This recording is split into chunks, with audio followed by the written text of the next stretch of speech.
Introducing Unfiltered, a podcast where open communication on just about anything and everything is a topic for discussion. Tune in every Sunday at 6 p.m. on www.gen10radio.com. Hi, I'm Amirah. I'm Raven. And this is Unfiltered. Today we are back with episode 2. How do you feel about today? I'm ready. This is a jam-packed episode. We are finished with the introductions and we are ready to rumble. Just get straight into it. The deep stuff. So, today we are going to be talking about unlearning conditioning. Now, this is a heavy topic, but it's something that I'm really, really excited to talk about. You know, finally speaking about things that you had to unlearn as a child. Because, I mean, growing up, I don't think, it wasn't perfect, right? Yeah. But it was, there were some things that had to be dealt with. And as you get older, growing up, I will keep drawing reference to this, but growing up in a Caribbean household. Yeah. Is the remnants of colonialism. Yes. So, I mean, there were certain things, whether it be religious, societal expectations, family expectations. Yeah. And even like your personal limiting beliefs. Yes. Just from random interactions.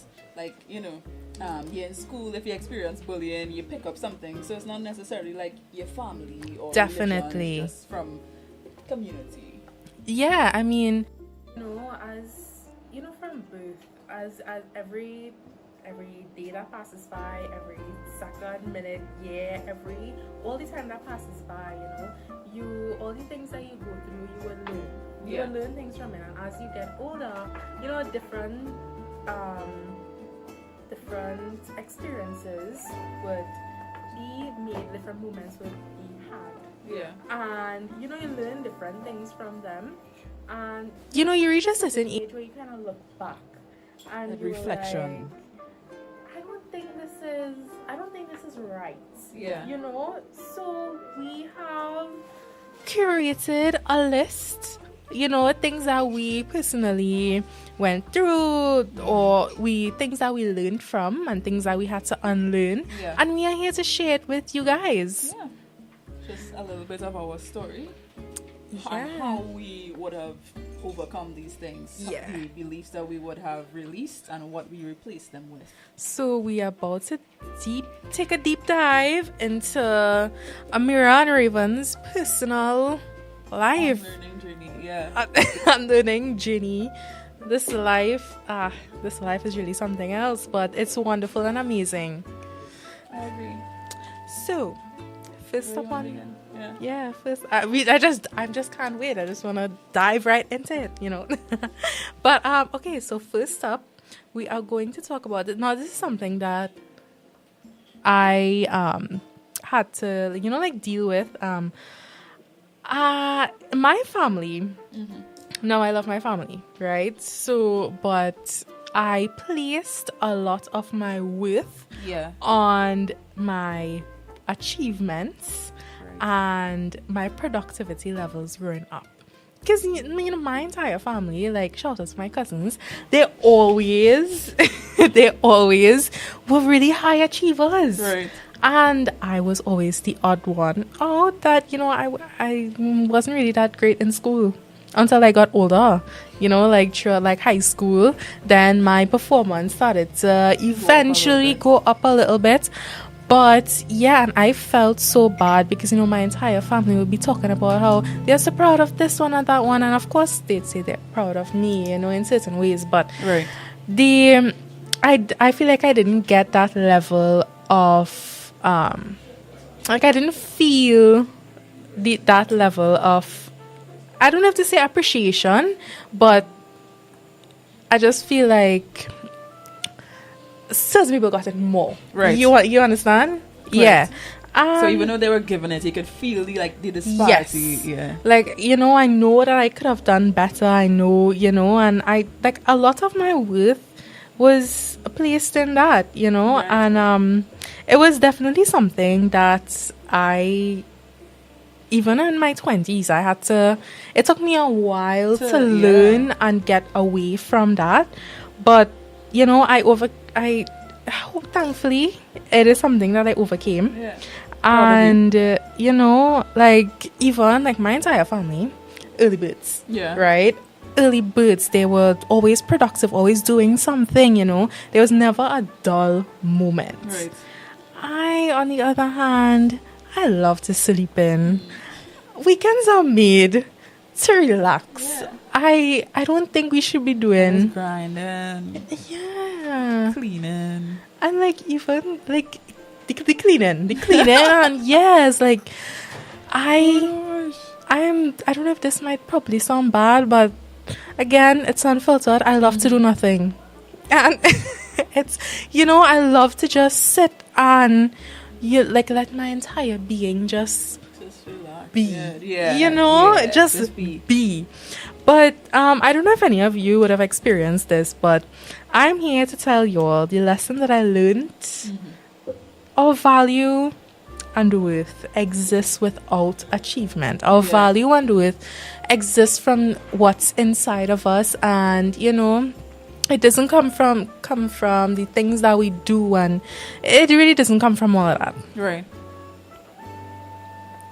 I have a lot of issues with the schooling system in general and how it is set up to make us feel like, the exams, and if you don't do good in exams, then, you're not smart or whatever. But everybody learns differently. Everybody is enthusiastic about different things. It can't just be this one system.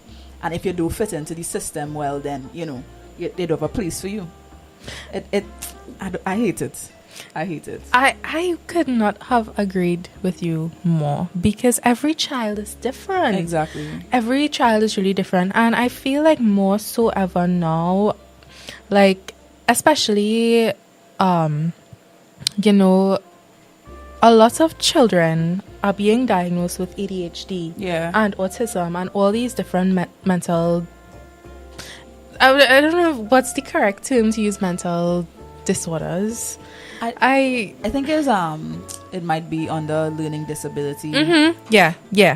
Or even, I wouldn't want to call it that, because why are we referencing exactly everything in relation to how you learn? Exactly. And I feel like even though, it's classified as a mental disability, right? Let's just call it that for the sake of whatever, right? Yeah. But that doesn't mean that, you're disabled because you're different. You're just different. You're different. You're just different. And I think people, on a whole, people just need to... you to be a certain way.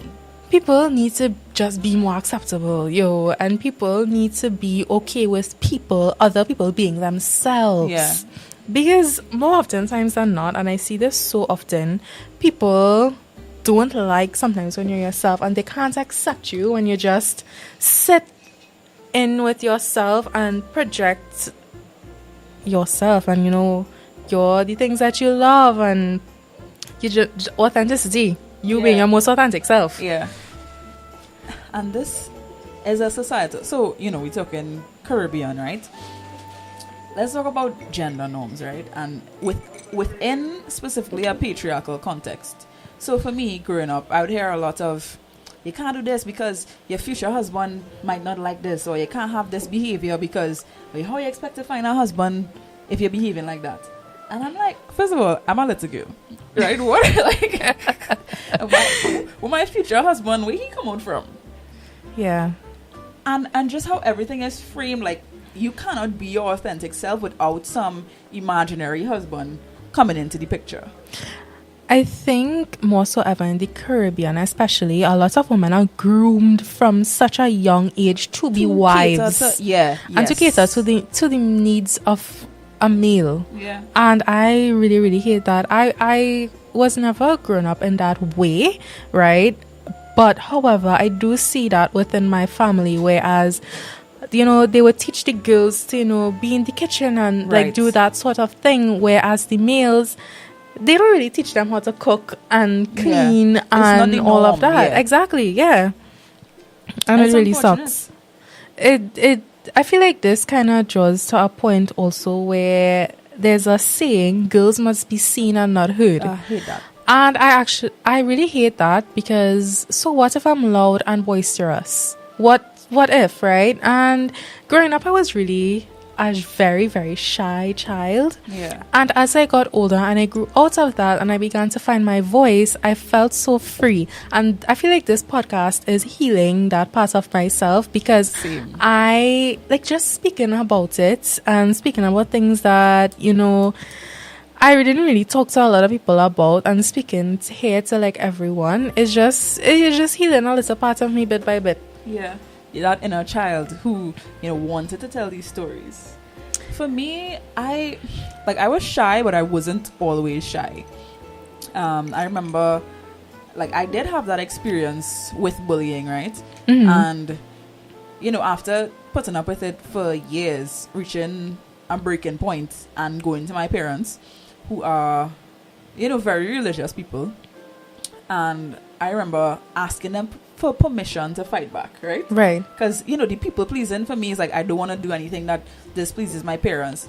And then for them, is they don't want me to behave in a way that they think opposes Christ-like behavior. So that was actually my dad's response to me. He was like, well, that's not Christ-like, fighting back. So I was like, okay, if I can't fight for myself, will you come and, say something? I always wanted, to have a parent that would be like, don't touch my child, they're right in fear. And, his response was, if it wasn't so sensitive, people wouldn't bully you. Oh my gosh. And that was kind of where I shut down, because even at that age, I knew the opposite of sensitivity is desensitivity, to be desensitized. And to get to that point, you have to experience, repeated stimuli of something. I don't know how I knew that at that age. I was 9 or something. And I used to bully myself. So, when people do positive affirmations in the mirror, is me looking in the mirror and negative affirmations. Everything my bullies used to tell me. Yeah. I would tell myself that until I'd be bawling. Until it didn't affect me anymore. And that kind of put me in a shell. So, I was very reserved. From that point on, I later on, secondary school, going into that era, I was glad to go into secondary school, because nobody from my class passed for that school. So I was like, okay, I could start over. But I was still afraid to just exist, because I was like, I don't want this to repeat. Mm-hmm. So I lost connection with my voice. I was like, all right, don't say anything, just be invisible. So yeah, this podcast is healing for me as well, because it's your voice deserves to be heard. Your story deserves to be told. Definitely. Everyone has a different story, and everyone's story is vastly different. Yeah. And your voice always deserves to be heard. And I definitely feel you on the point where you said, where your dad was telling you that you're too sensitive. Yeah. Because trust me, up to this day, I still keep hearing that I am too sensitive. And it used to affect me a lot, but I just learned to understand that I have big emotions. Yeah. And I feel everything very deeply. So where other people would just feel happiness, I will feel extreme joy. And the littlest things, you could buy me a chocolate or just pick me a flower, or literally the smallest thing. Once the intention is there, I appreciate that so much. And then when I feel sad, I don't just feel sad, but I feel despair. Yes. And the world is ending. So a lot of times I need to be dramatic first. Yeah. I need to feel like the entire world is coming apart for me to then grasp and hold myself back together and be like, Amirah, calm down. You are okay. Everything is okay. You just have big emotions and you just have to handle them. You just have to understand that how to handle yourself. Yeah, exactly. And just how to handle and carry that emotion. It's unfortunate that we're not given the opportunity to figure ourselves out and figure out how to navigate our own emotions without people telling us you're too sensitive, or you don't need to cry for this, you need to be strong. In a society that conditions you to think of feelings and emotions as a weakness, Mm-hmm. right? You now have to navigate around that first, that feeling like, oh no, something wrong with me, or like I'm weak. It's not just, okay, if you remove the societal expectation of not overreacting, quote unquote, to things, right? And you just are allowed to experience it authentically, we would have figured it out much sooner. You know, you wouldn't have all that. Like for me, I wouldn't go through that period of bullying myself and whatever. I would have just gone straight to, okay, you know, maybe I would have rationalized it differently. I think so. Is growing up, I think, especially with the older generation, because I do see a shift with these parents now. It's how they were raised as well. Yeah, I think the generation of our parents, I think, you know, at some point I don't blame them, because it's just the way that how they were brought up and they understand things. Exactly. But the thing is, I forget my point. I was going back to a point in my mind, like I was like, I'm gonna hit that point, and then just dropped off. But yeah, our parents is just, they did their best, and they just taught us what they thought was best. Yeah. But right, I remember my point. Welcome back. So I was gonna say they needed to give us some space to find out who we are, and I feel like it could have been handled differently. Sure. And you know, they would keep telling you, well, no, it's this, it's that. They wouldn't give you the space that you needed to find yourself and find who you truly are, because in your teen years, and I think like more so ever in your teen years, you start figuring out who you are. Yeah.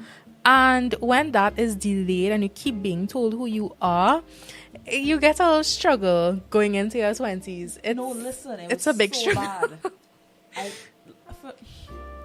Bro, the religious trauma, like I have a lot of it, because my it's not just like, oh, my parents are religious, my dad's a pastor, right? Oh, okay. So it's not even just like, oh, like we're Christians and this is what we think. It now becomes, okay, you need to be a certain way because people are looking at you as a pastor's child, and you need to, you know, care about yourself in a certain way. So this is my whole life. I sometimes, like, I try to think back on my childhood, and I can't remember really being childish.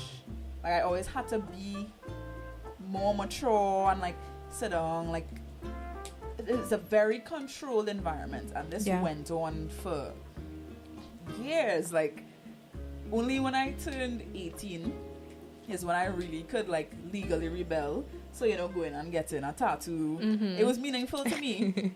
But I remember that boy and that phrase, like, oh, you're so selfish. And it's literally just me being myself. I think when you start doing things for yourself, people, for some reason, sometimes take that personally. Yeah. But when it shouldn't, because everything I do with my life and all the decisions I make, it's me. It's totally me. It has nothing, and it never will have anything to do with anybody else. And nobody could ever influence my decision on what I want to do with my life, because it's me that has to... The soul guiding you. Exactly. You know, and I think it is, though, sometimes because they didn't do that, so, you know, like, we have the overarching societal expectations, right? And everybody is just walking in line with it. So when you come and decide now, you know what? I'm not going to live like this. I'm not going to follow that. Sometimes it triggers them because they're like, I never did that. I never got to be myself. So it's like, how dare you? Yeah, that's the thing. I don't think they understand. They don't understand it at all, you know, and even... conceptualize it. Like, I'm doing this podcast and... like, I'm trying to do other creative endeavors and, you know, trying to finally... I felt as though, like, I never had the chance to even understand myself when I was younger. And now that I didn't even know that I have a creative bone in my body. And I'm now figuring all this out. And it, like, I could tell, like, everything I tell my mom, like, I can tell she always tells me she's proud of me, you know. She's always reassures me, but I can see it in her And I could hear it in her replies that because the safety net is not there of all these endeavors, she's asking me certain questions. And I'm like, well, certain things are a work in progress. You know what I mean? I can't reach to the top one time, and especially in Trinidad, doing all these creative endeavors, it takes time. Yeah, it definitely takes time. But when I tell you, like, when you actually put your heart and soul into something creative and you put that out there, that is 10 times, 100 times more fulfilling than that 9-to-5 job that so much people conform to. And I mean, yes, I do have a 9-to-5 job, unfortunately.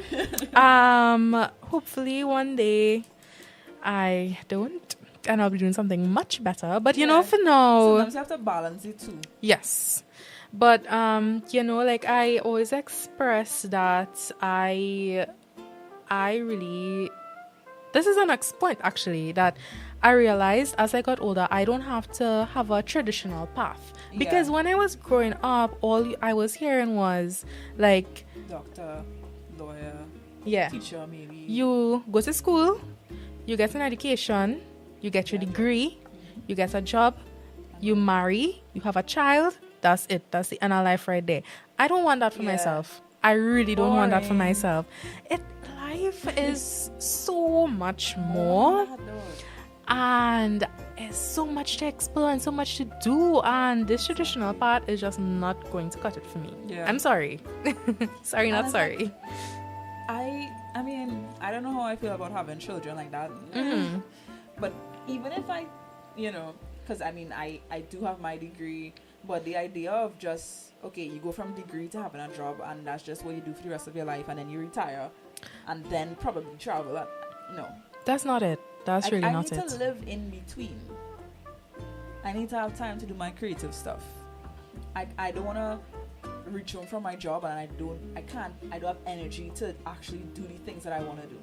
And that's unfortunately that's the life that so many people live, and that's the only thing that they know, and they don't, like, in their minds they can't, like, that safety net of a 9-to-5 is there, and they can't in their minds understand how to even go about just breaking out of that cycle and doing something for themselves. And that's not fulfilling. Just, you know what, this ties into like another aspect of conditioning, and it's fear, right? So a lot of people are conditioned through fear. And when it comes to career and stuff, having the safety net, it's, you need to have this 9-to-5 job, or else you're not going to be able to survive in this society. And I mean, the way capitalism is, the way the economy is, like, it is kind of dreary, but you have to trust. Like, trust is required. Definitely. In terms of following your soul's path and following creativity. So you could have your job, sure, but you have to trust that when you follow your heart as well, it's going to be fulfilling. Like, it's going to work out for you. Yeah, it really does. And you never know until you take that leap and you take that risk. For sure. Yeah.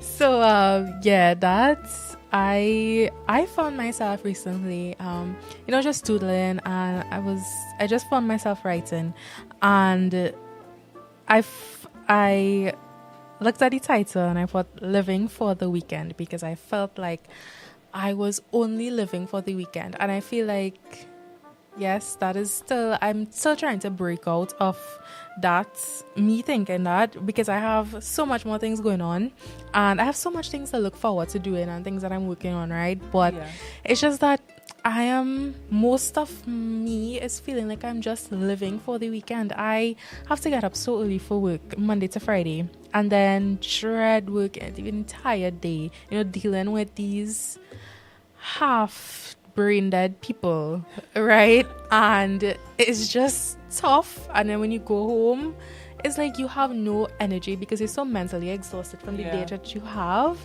And you just have Saturday and Sunday, and you just I feel like I turn part of myself off just to get through the week, Yeah. and just turn back on the other part of myself on Friday evening. And that's not how life's That's not the way supposed to live. be. But that's how we're conditioned to live. Like, oh, you have to make these sacrifices. Like, there's no All room for you. the dollar. Yeah. It- Capitalism. I have beef with capitalism, bro. Like, seriously. like money, I understand we need money to live and But survive. that's a made-up thing. It You know what I is. mean? It's Like, just somebody at some point decided, I'm going to appoint value to this piece of paper and make people work for it. it That's so sucks because what if I was just comfortable being a cave woman? What if that was the life I wanted to live? Picking What- berries, roaming in the forest. What happened to barter? Yeah, Come I- on. And a lot of people are bringing back barter though, and I love to see that, especially in Definitely. creative spaces. Yes, So yes. you doing this service, I doing this, and we just trade services. I love that. I That's love how a that. lot of creative people are making it.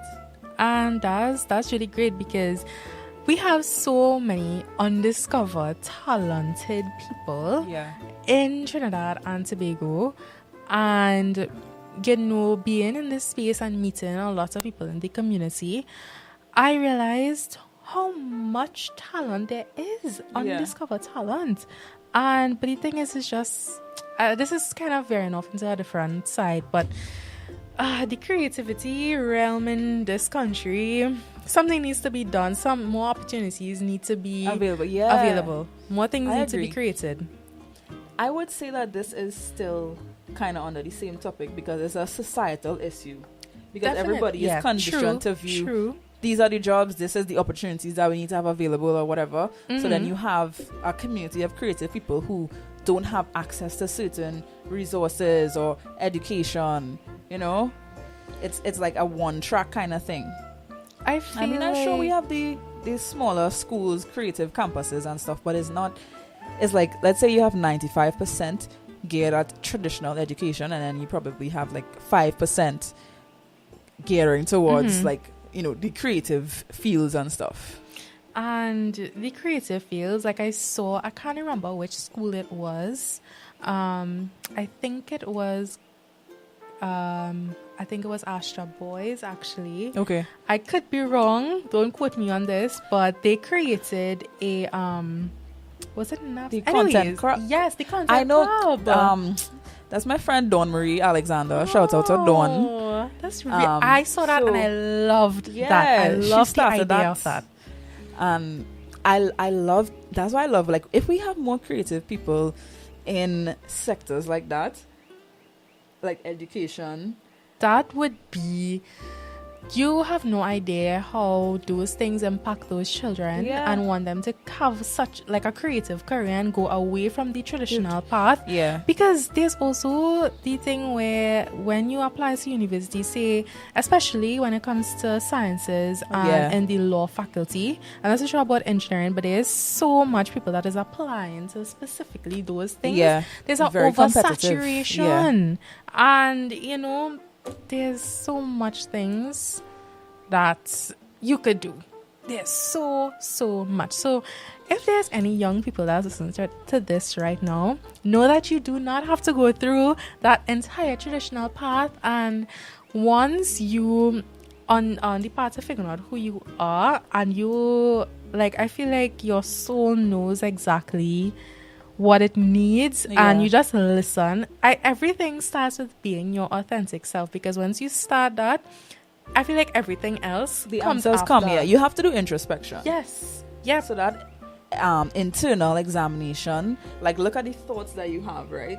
Like, how do you think about yourself? That's part of it too. Like, do you think, nah, I wouldn't be a good artist? Or, you know, like, what thoughts do I have about myself or about the world, and where is that coming from? Did somebody put that thought in my head?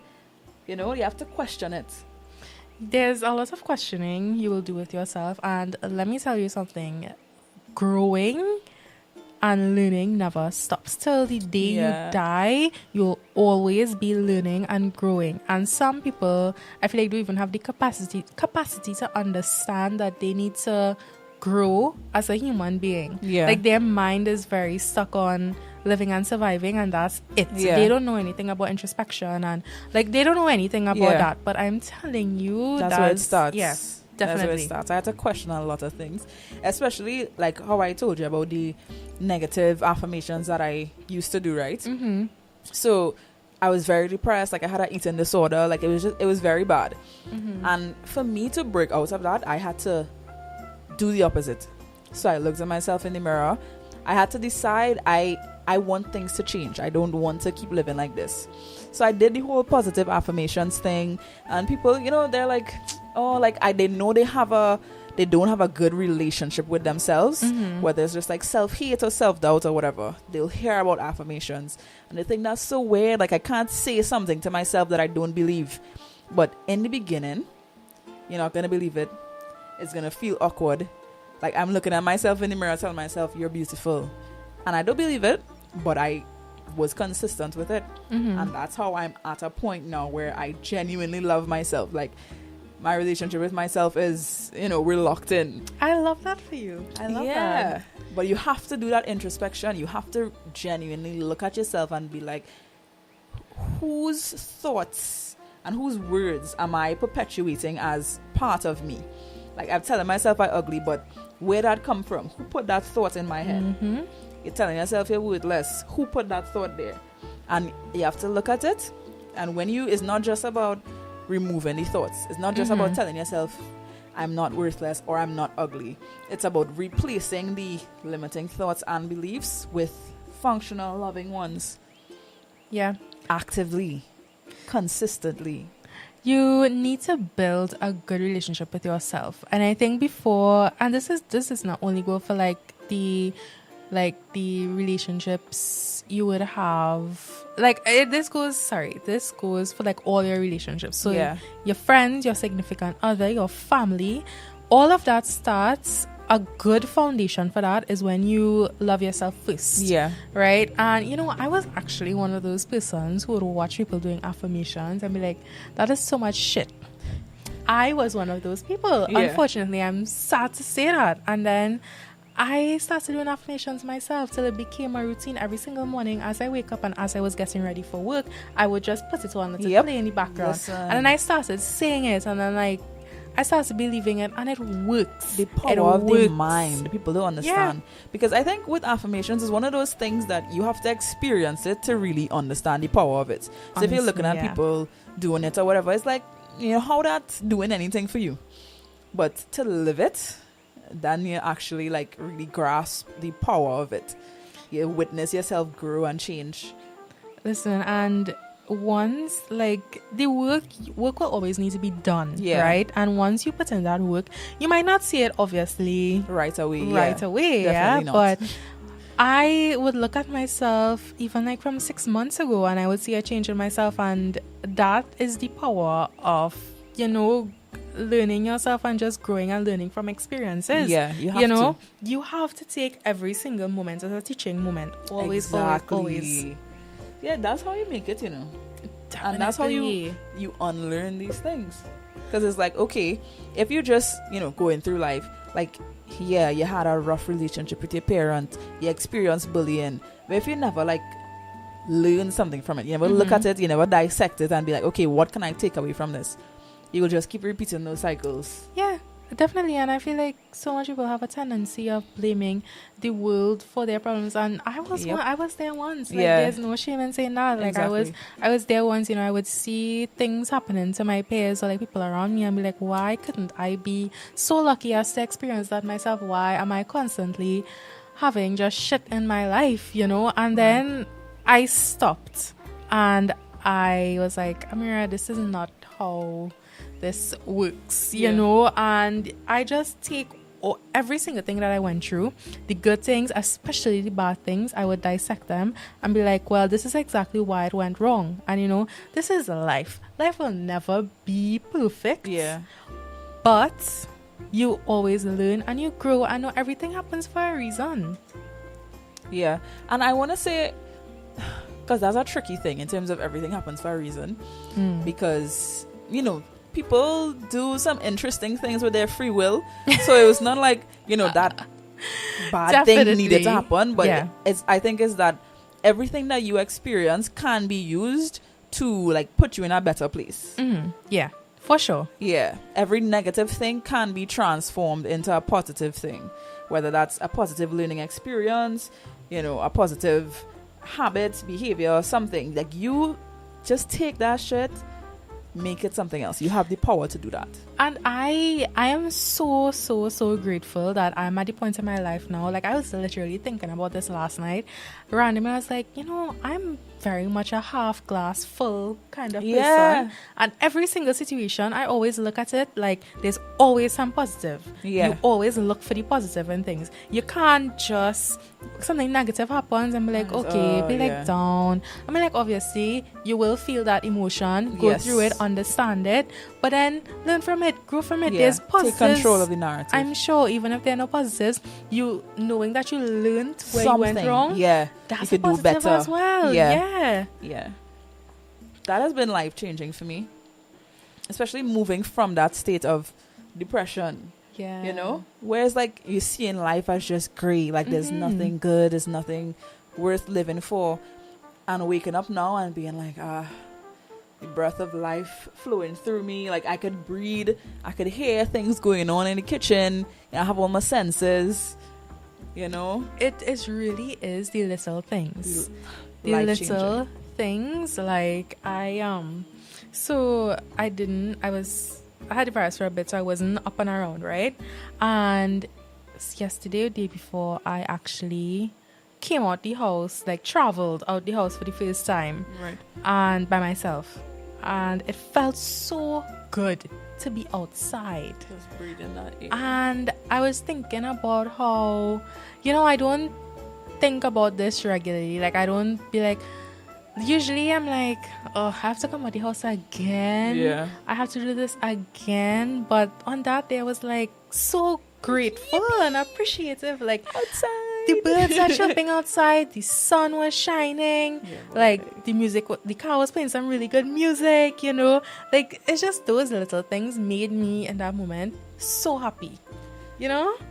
I think if it's one piece of conditioning that you could change, it should be your perception, that like having the positive perception over the negative one, because that one alone would change everything. It really does. It really changes you. Literally.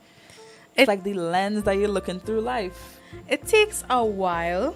It really does take a while to get to that point. Right? And when you get tired of the work, keep on going. Just keep on going. That's like, you will reach there at some point, and you'll be very grateful that you did. Ooh, something that I just remembered in terms of body positivity, right? Before I got to body positivity, I did neutrality. So I would look at my body, and it was never like convincing myself like, oh, you're so sexy or you're so hot or whatever. I was like, I have my body loves me, my body is trying its best. It's just a body. Exactly. It's just doing what it needs to do, dog. Like, just forget the judgment. You don't need to be any particular way. You don't need to be attractive. Like, just exist. Appreciate your body for what it does. Your organs working, everything in its rightful order, and just let yourself exist without needing to be, attractive to somebody. That's the thing too. Like, even the way that you dress for yourself, right? Sometimes our skin might be showing or whatever the case may be, right? And then, like, especially in my family, right?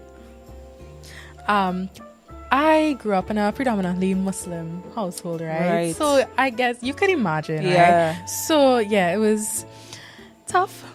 Right, the clothes, I couldn't wear really any short stuff, and even now as a big woman, I'm leaving the house, my mom watches my outfit, she's like, you're gonna wear that? Like, I have to really watch how I dress around her. But the thing is, dressing and feeling yourself in certain clothes, even if it might be a little skimpy, if you want to call it that, that is a form of self-expression. And it doesn't have to be for somebody. It's for I hear that, like, me. What kind of attention you're looking for. Exactly. It's always, that's about the thing. External, like, what about the internal though? Exactly. That's so true. And I really, really am fed up of hearing that, because when I dress and when whatever the case whatever the case is for me, myself, and I. Yeah. It's not about anybody else, and I don't care about anybody else. It's about me. Yeah. And feeling empowered, and little things like that can make you feel so empowered. Yes. I agree. Having on an outfit, looking at myself, being, damn, girl. And just that confidence. Let me tell you something. That is a different Let me level tell of you confidence. Let me tell you something. Sorry, that that meme is just gold. That's exactly where my mind went as well. Oh, what about help me, I am under the water. I am under the water. Sorry, my brain just had to go that route. References. So yeah, the parts. Okay, so this is kind of talking about the same thing, but kind of not. But carnival. Right. So growing up, I was always intrigued by carnival. Yeah. Right. You know, it started off when you were in primary school. You had to do all these projects. Right. Right. Yeah. Collecting these newspapers and getting these clippings and doing these projects and whatever. I was just intrigued by carnival. You know, the history of it all, and you know, carnival is a very beautiful thing. I right? agree. And I remember growing up, I always wanted to partake.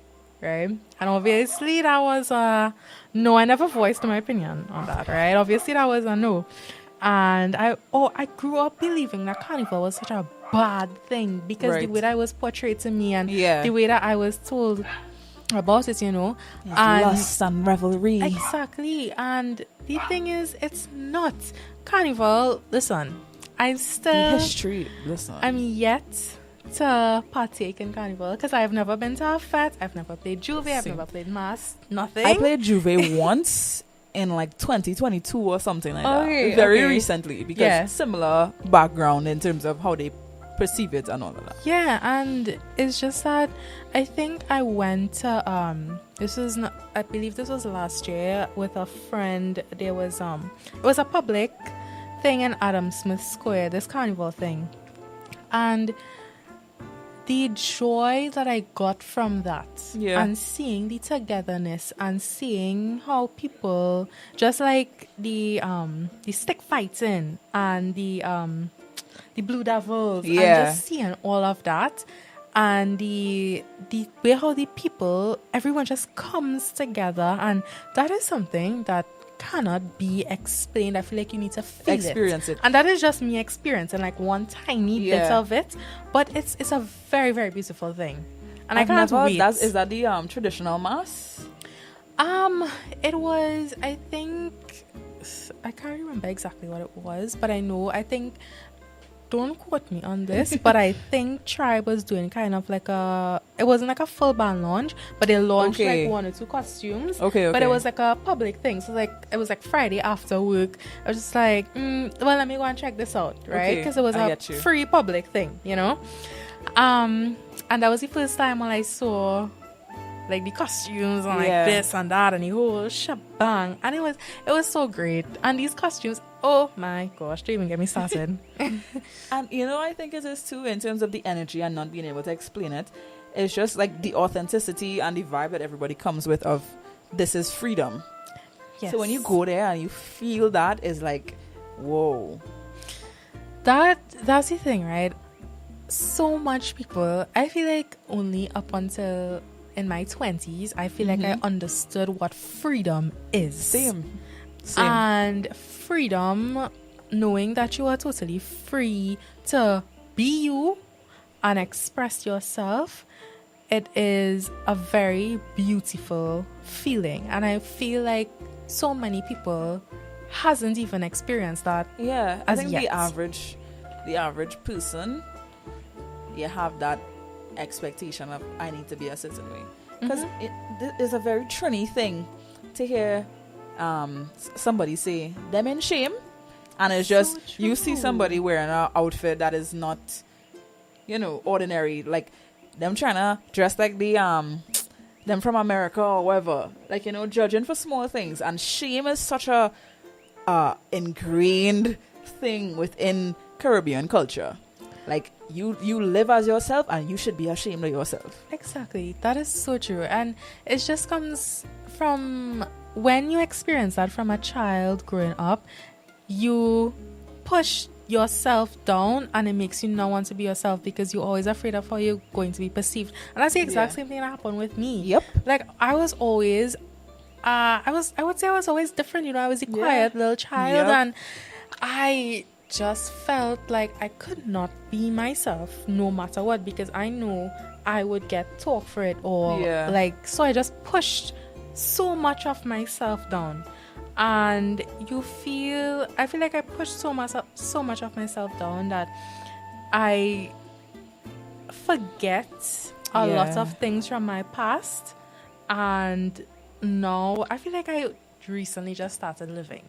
Yeah. To be very honest with you, I feel like since all of that has passed, I mean, not that I had a traumatic childhood or anything like that. That was not the case, right? But debatable, eh? Me with my knowledge in psychology, I'm like, well.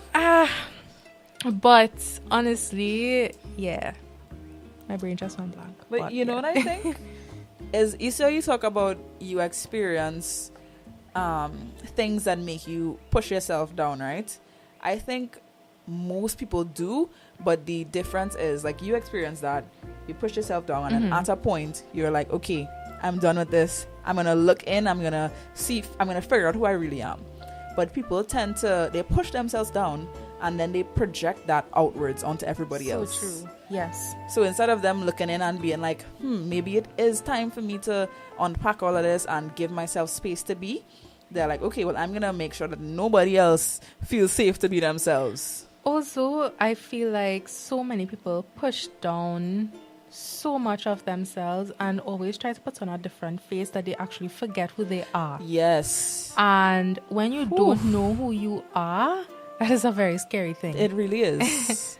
It really is. Listen, I was there as recently as 2020 in terms of not knowing who I was.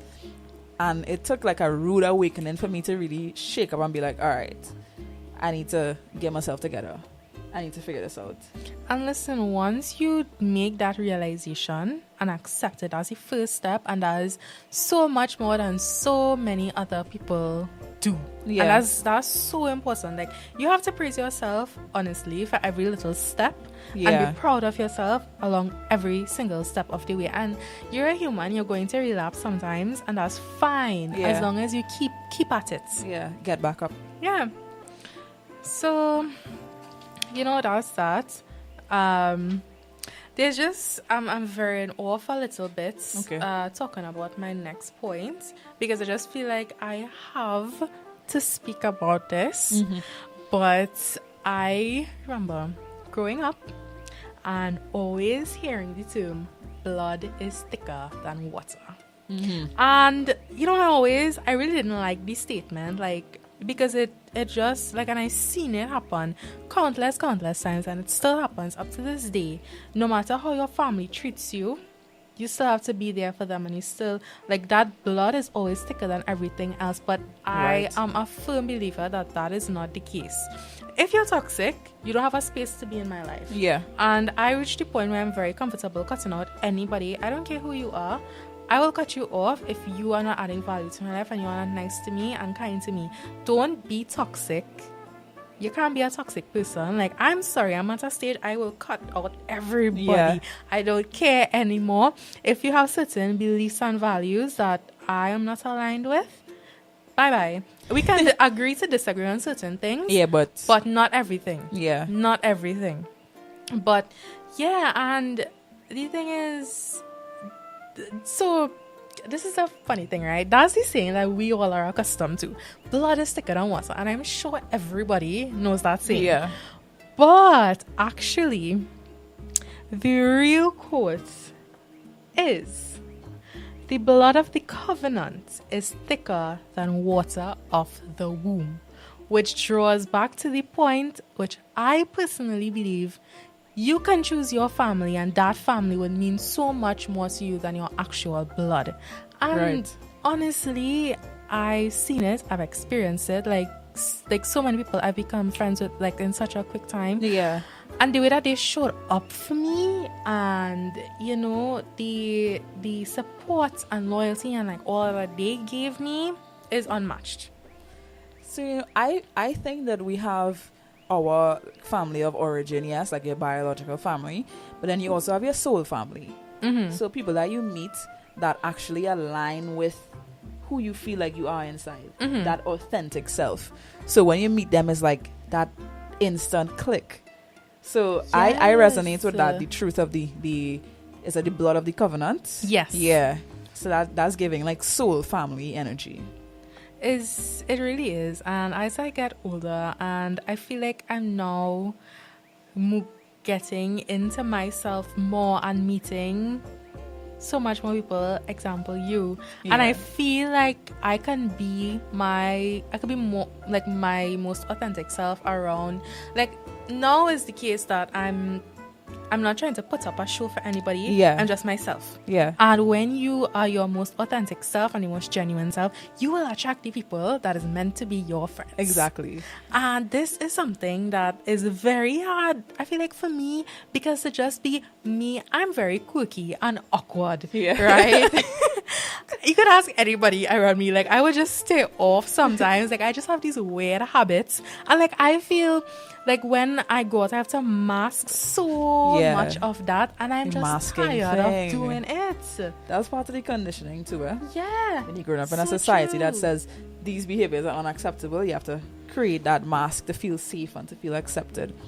But I'm glad that we have met as well, because I do feel Yes. safe around you, and me knowing that I've also been on my individual journey of shedding the layers, shedding the mask, and moving into my authentic self, you know. And you meet people who match in your energy with that. Definitely. You're meeting people who committed to authenticity the same way that you are. That's the magic of it. And it's really, it warms my heart, honestly, when I meet people who working on themselves. Yeah. Like, it warms my heart to know that other people are on the same journey as you Yeah, are. you're not Obviously alone. different levels, but yes, the feeling of you being not alone, it is great. And just having that group of people, it is great. It's really great.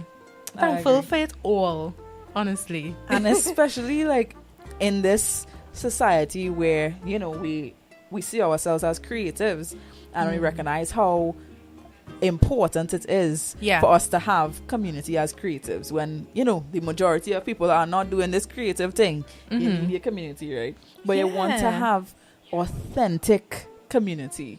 Yes, authentic. So it's not just any and everybody that creates and you're just aligning yourselves with them because the community is small. You still want to meet people who have certain values and who aligned with your moral compass and thing. Yeah, because again, not everybody will be on the same journey as you, like as creatives as well. You know, everybody might be doing something different. Because I mean, right here in this room, we have a room filled, like, this is behind the scenes, right? But like, we currently have so many other people here at where we are at, and Gen 10 Radio. At Gen 10 Radio, yes. And everybody is doing something very different, but everybody, it's a room filled with creators, and everybody is adding to what we have here. Yeah. And because everybody is so different, I feel like that's also how we make it work. Yeah. You know, everybody putting their heads together, and this is, But it's like, even though we're different in terms of creative aspirations or creative avenues, we still have a similar energy. So we align energetically. And that's honestly it right there. That's the beauty. That's the beauty of it right there. It's a beautiful thing. Yeah. I feel like it's coming closer to the end of our segment, But I feel like this episode went so well. Yeah. I'm glad I got to talk about, you know, some of the things that I experienced in my childhood, because I did promise myself, I promised little me, like, your voice will be heard. Your stories will be told. Like, because at that time, I did not have anybody to talk to. It was just, I faced all these things on my own. And I said, you know what? You went through that alone then, but I'm going to give you the opportunity to speak and share and say what you have pent up inside. That's true. Here we are doing that. You know, we feel like we store so much trauma from, because regardless of what, right, we have trauma, right? I feel like in this life, every person has trauma, right? Yeah. You can't really help that, right? But being able to have a platform to speak and comfortably share things, you know, it feels amazing. And you never know how somebody else, a random stranger, might be listening to something and might help somebody else, and that's an amazing thing, honestly. Yeah. Because we're never truly like experiencing anything in isolation. There's always somebody else out there, even if it's not the same situation, it's the same feeling. I saw a video where this guy, I think he's a psychiatrist or a psychologist, I'm not sure, he's a doctor of some sort. He said that trauma is not necessarily what happened to you, but how you felt about what happened to you. Yeah. So it's not like there's a scale to say, oh, well, you experienced this and you didn't experience that, so then you're not traumatized. Yeah. That small thing, how did that make you feel? Yeah. What reaction did that have in your body? What chemicals were released? Because two people might go through the exact same thing. One might come out unfazed, the other one actually scarred. Yeah. Right? So everybody is different and everybody feels different. You cannot judge a person, right, from what they went through, because you never can fully understand another person's emotions. Yep. No matter how well you know them, you can never 100% understand. Yeah. You can never do that. The brain is a interesting thing, eh? Listen, it really is an interesting, complex thing, but it is a beautiful thing. I Very agree. beautiful, yeah. Yeah. I'm glad that we're putting our two beautiful brains together. Yeah, to create this even more beautiful thing. Yeah. I forget my English there for a second. Nah, like, we can make up words. I think English so, is no. It's not real. Like, somebody made this up, bro. Somebody just put a word out. They just put some letters together and said. I think it was like one of those weird words, like skibbity or riz or whatever thing. I think one of it was actually added to the Oxford Dictionary. Oh. And when I saw that, I was like, no way. This, what is the world coming to? But yeah, let's just, to boil down the pot a little bit. We discussed the various aspects of like the conditioning within society that we experience in our personal lives, and we discussed the importance of introspection and some extrospection too. Is that a word? I don't know. It could Instead be a of, word. You look in, but you also have to look out and how you perceive the world. Like, oh, I hate everybody, or like everybody's out to get me. Like, why do you think that? What belief? What happened to make you form that belief? The world, I had this similar thing. Some people feel like the world constantly revolves around them and people are always watching them and everything is them. But in reality, it's not. Everybody is so focused on themselves and their journey. They are really not worried about you. So stop thinking that the world revolves around you in the nicest way possible. Yeah, I get that though. Because, like, for me, with the whole pastor's kid thing and feeling like eyes on me, like, it got to a point where it was like paranoia almost. Of like, I'm out being myself, like, oh my God, where's somebody passing on the streets and there's somebody from the church or something? So just this feeling of being watched. So I understand how you could get to that point. Yeah. But you still have to pick it apart. You still do. have to. Listen, you have to pick every single thing apart. Nothing left untouched. Like, nah, it's a lot of work. That's really where the work is. In the picking apart and in the replacing. But if it's anything I can promise anybody is once you work on yourself, you will see a difference. Yeah. You will see a difference. And I promise you, just please do whatever you can. So, I think that's a wrap on today's episode. Yeah, it was great. I had so much fun, and I can't wait to be back here next week Sunday for episode 3. Stay tuned to see what we're going to talk about. But I have so much fun, and that's it. It gets easier as we go along. It really does. It really does. Yeah. I'm surprised at how easy it was to share my story. Okay, guys. Bye. Thank you for tuning in. I hope you all enjoyed. Bye. Bye.